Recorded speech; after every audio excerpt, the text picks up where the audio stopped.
CCTV कॅमेऱ्याच्या पोलवरून कुटुंबावर जीवघेणा हल्ला झाल्याची घटना नगर तालुक्यात घडली आहे। नगर तालुका पोलीस ठाण्याच्या हद्दीतील देऊळगाव सिद्धी येथे सीसीटीव्ही कॅमेऱ्याच्या पोलवरून झालेल्या वादातून एका कुटुंबावर प्राणघातक हल्ला झालाय। या घटनेत फिर्यादीसह त्यांच्या कुटुंबातील सदस्यांना लाकडी दांडके, केबल आणि लोखंडी शस्त्रानं मारहाण करण्यात आली आहे। सोन्याचे दागिने तसेच शेतीची अवजारं जबरदस्तीनं पळून नेल्याचा प्रकार येथे घडलाय। या प्रकरणी फिर्यादी प्रसाद पडोळकर यांनी नगर तालुका पोलीस ठाण्यात तक्रार दिली आहे। पोलिसांनी या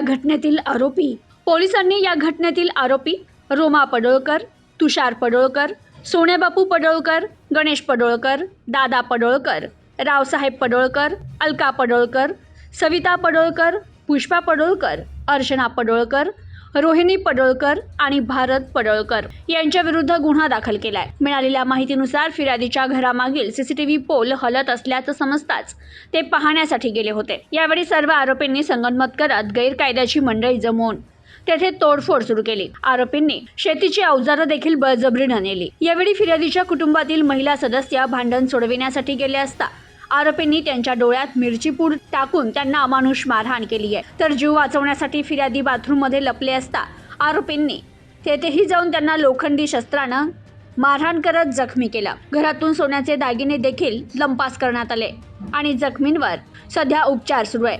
तर या घटनेचा पुढील तपास पोलीस उपनिरीक्षक जयेश गांगुर्डे हे करतायत। प्रतिनिधी मोहसिन शेख, न्यूज टुडे 24, अहिल्यानगर।